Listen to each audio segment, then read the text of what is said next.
Do I really have release day and payday on the same day? Welcome back to Books with Beck. I'm Beck. Let's talk books. So if you are confused on my excitement, it is because today is Tuesday, and Tuesday in the book community is a huge day every day because, well, every week, because that means we're getting new books. Now, today particularly is a big release day for me because I have been not so patiently waiting for 2 releases that come out today. So I'm so excited. We're about to rush to the bookstore and buy them. But before I go, I thought I'd go ahead and fill you in on what's going on. The first book that I am so excited about actually changed the release date 3 times. Yeah.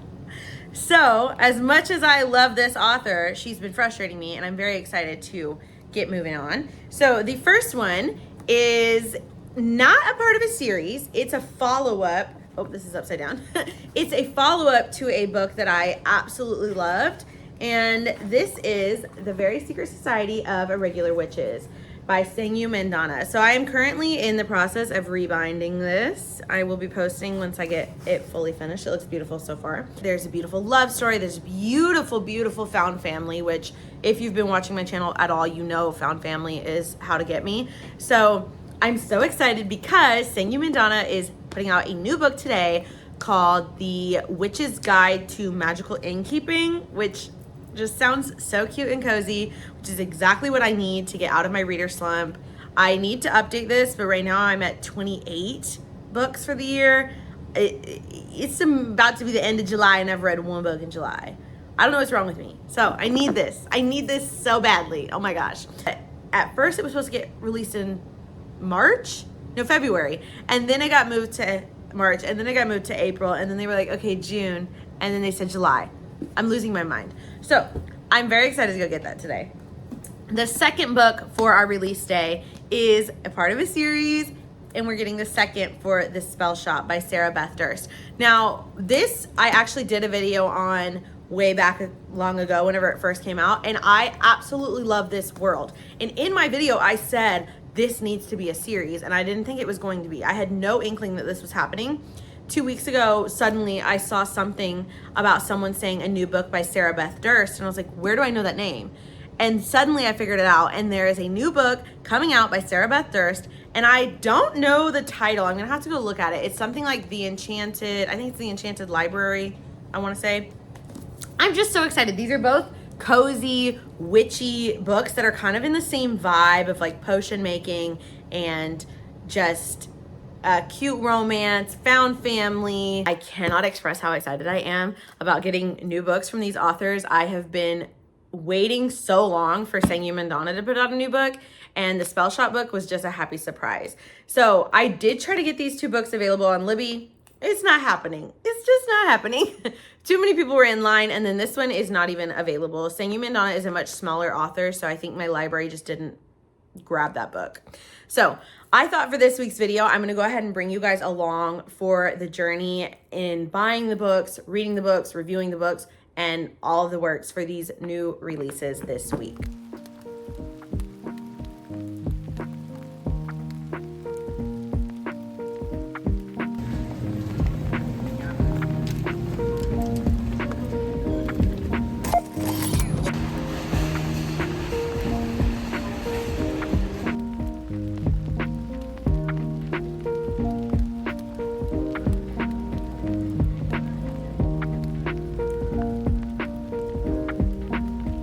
Doing each other's book reviews and having a release on the same day is so author bestie coded. I love it.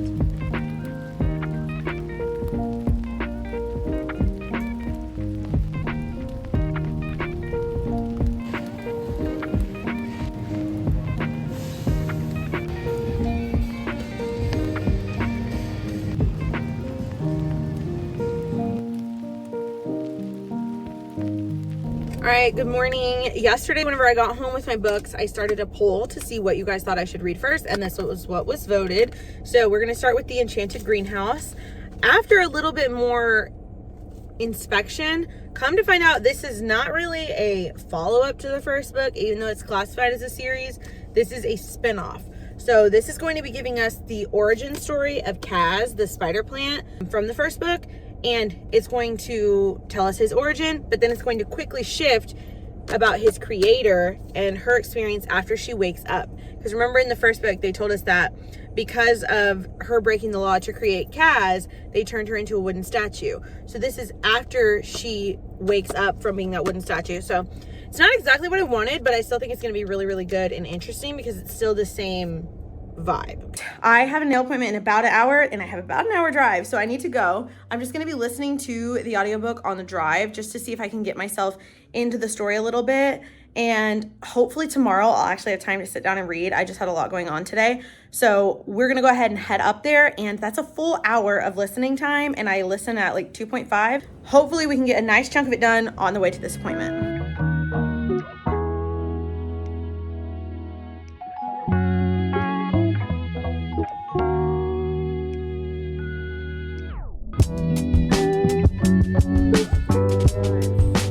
Just got out of my nail appointment and the sun is going down, so I'm just going to do a really quick clip.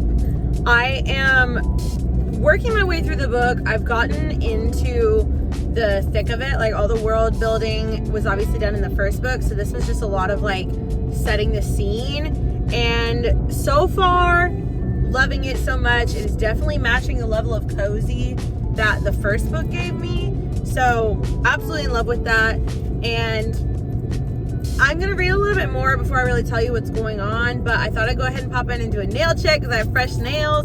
We took them way shorter because they were just getting a little too long, and I'm about to move into my classroom. So I am obsessed with this so much. It's just exactly what I needed. Okay, I'm gonna go ahead and finish listening to the book, and I will update you when I get further into it.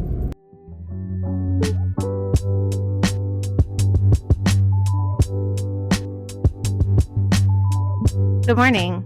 It is 4 p.m. on Saturday. I did in fact sleep until 3 and then take a shower. So we're ready to go.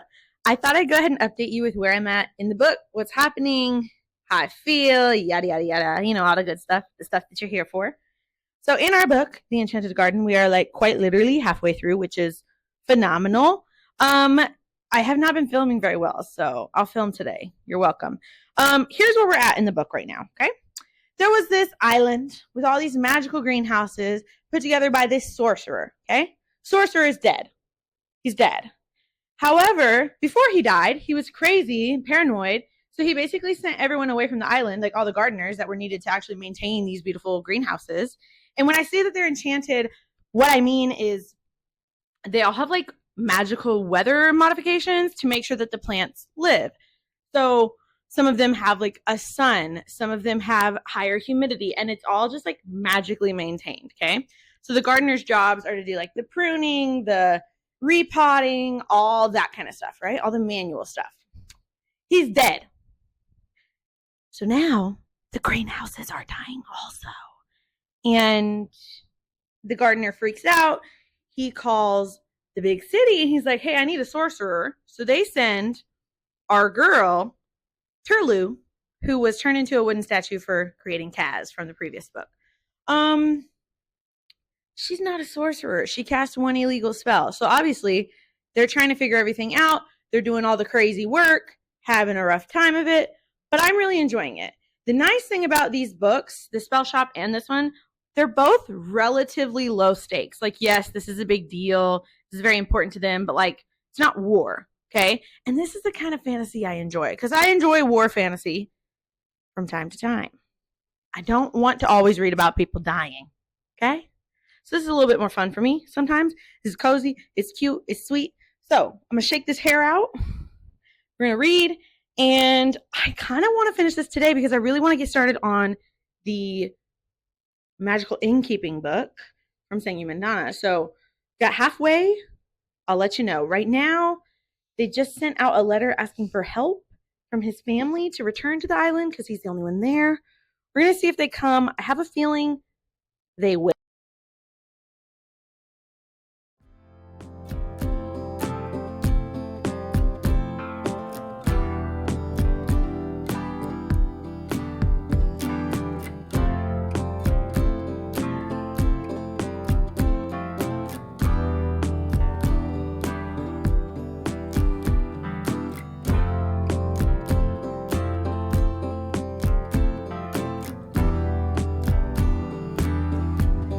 I love this quote, so I'm gonna have to share. For context, the gardener and Turlu are becoming a little bit romantic, and at the beginning of their romance, she's saying, you know, like, I'm too sensitive, I've always been told I'm too much. She says, I'm hurt what I shouldn't be.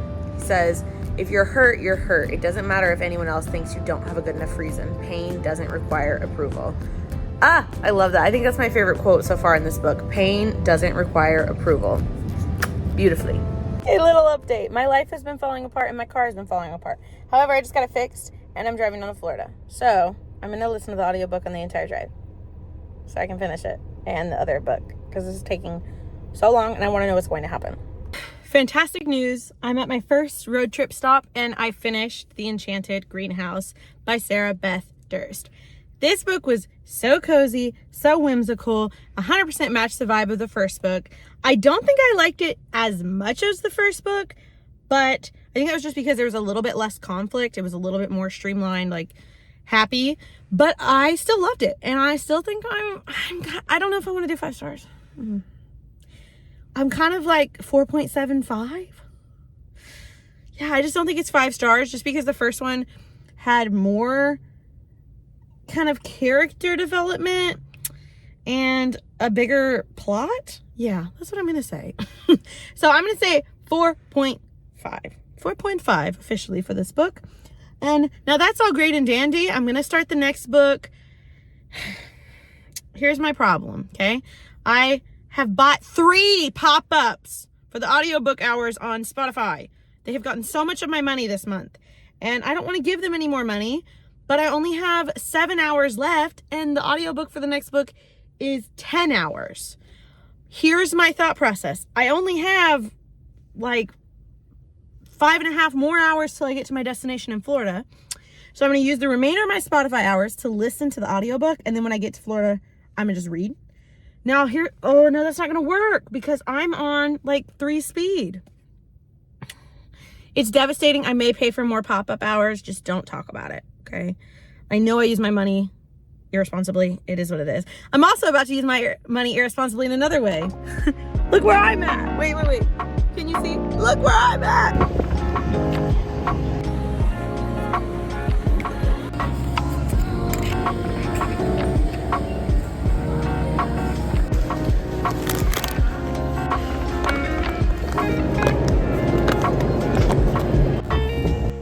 Okay. I'm back out of Buc-ee's and I got all the goods. So I did Dr. Pepper with sweet cream. I was gonna do the sarsaparilla soda. I saw this trend on TikTok, but I need a Dr. Pepper, okay? It's hot. I've had a long day. So here we go. That's so good. Okay, so I didn't put a ton in. You can see it's still got that dark brown color. Whenever I did it though, it like super foamed up like crazy when I wasn't expecting that, so. This is a big hit. We'll be doing this again. Fantastic. I got my barbecue chips. I was feeling it. And I got a freaking Alani Nu. I've been looking for this flavor literally every stop I've made so far to get started on this road trip. No one ever has it. I'm not the only person that likes this. Like, I don't know why it's not stocked anywhere. Okay. Don't yell at me. Typically, I get a brisket or a pulled pork sandwich. I wasn't feeling it today. And I know that I'm going to be back here in a couple days whenever I head home. So I tried something different. I got the Club Melt. What does this have on it? Basically, I saw the word pesto and I bought it. So hopefully this is really good. I'm not going to eat this right now. I just downed like 2 Lunchables an hour ago.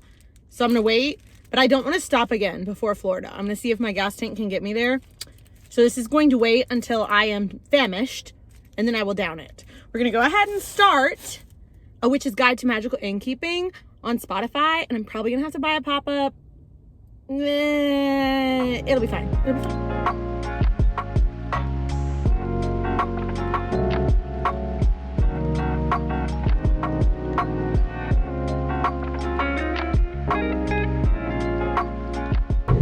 I just finished chapter 2 of A Witch's Guide to Magical Innkeeping, and this book is following our main character, Sarah, who is a young witch about the age of 15, who lives with her aunt at an inn, okay? They are innkeepers.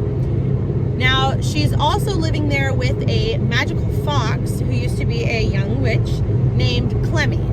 She can't turn back from being a fox, like she's stuck that way. But the story starts out with Sarah's aunt being dead, like she just died, and Clemmy and her are deciding to resurrect her aunt using magic, okay? So Sarah goes out there, she casts the spell. When she does that, she also accidentally wakes up a rooster skeleton that's buried nearby. So, very cute, little funny. So, all of this happens, and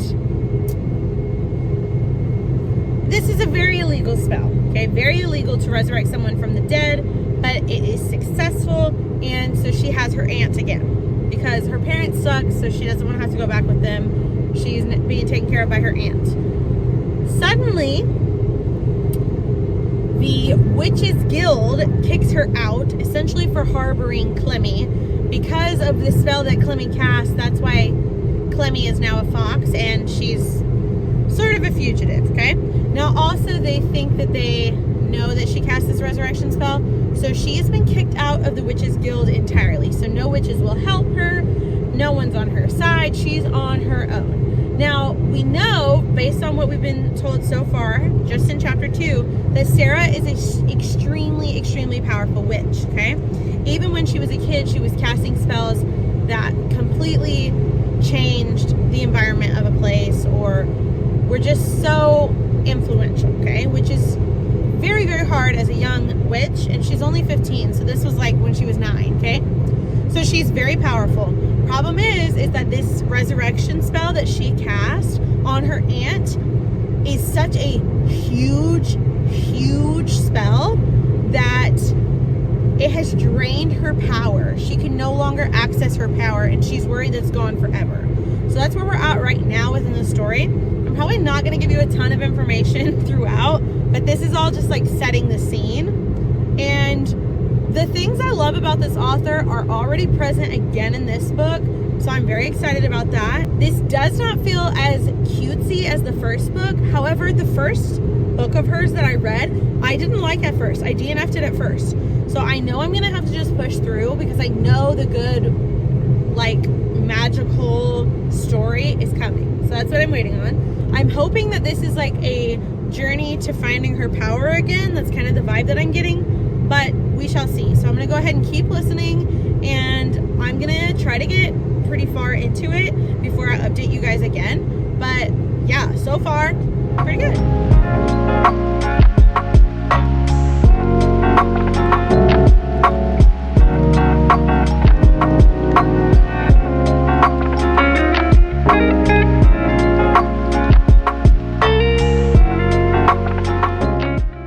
Good morning. Okay, I got here at like 1 in the morning, so I did not film whenever I got here.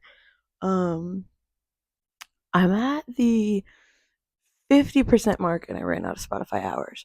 So I kind of gave up on it because I didn't want to be like using my phone while I was driving and trying to buy Spotify hours. So we're at the 50% mark right now, and honestly, the energy of the book is kind of different than the original one, and the characters are similar, but the main thing that is the same is the found family aspect. She does a really good job of writing found family. So, big fan still. Big fan. However, where we're at right now, of course, there is this guy that shows up and is broodingly handsome and amazing and blah, blah, blah, blah, blah. So as you can tell, you know how that's going. I won't tell you much.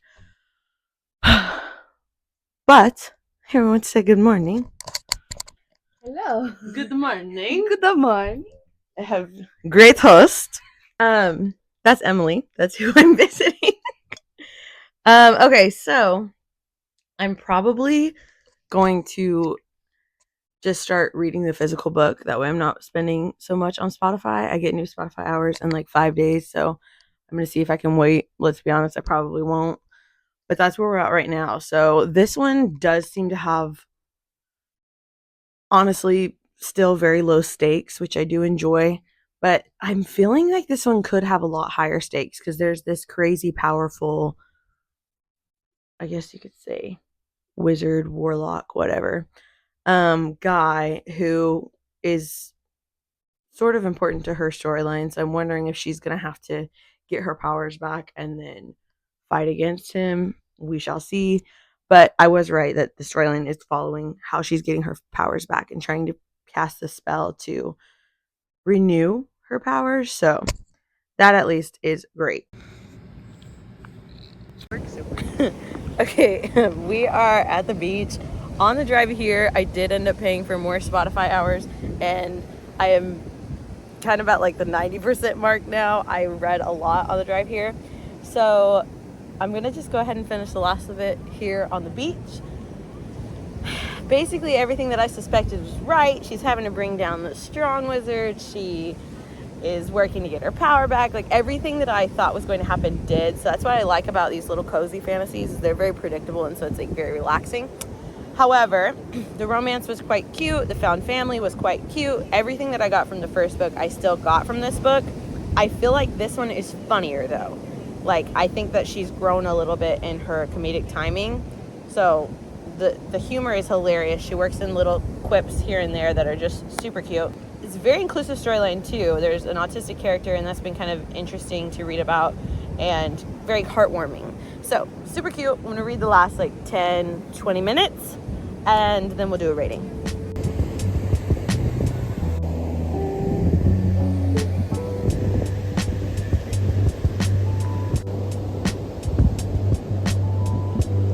You know what would be very beneficial during this filming and reading process is some sunglasses, but they are now lost to the ocean. This is the, how many pairs of sunglasses have I lost in the ocean? Once for every single trip I lose a pair of sunglasses. Oh, thank you, ma'am. Emily's shades. Much better. Okay, I just finished A Witch's Guide to Magical Innkeeping. I think, honestly, I'm gonna rate this, I don't know, I rated the first one 5 stars. I feel like this one did match that level of coziness, and the first one I DNF'd, and I didn't DNF this one. Like, it caught my attention from the very beginning. This is Emily. She's ornery and giggles when the camera's on. So I think I'm gonna rate this one 5 stars as well. It was literally the exact same energy that the first book gave me, but it wasn't as long of a build-up. Like, it was immediately something that I was really interested in, so I enjoyed that.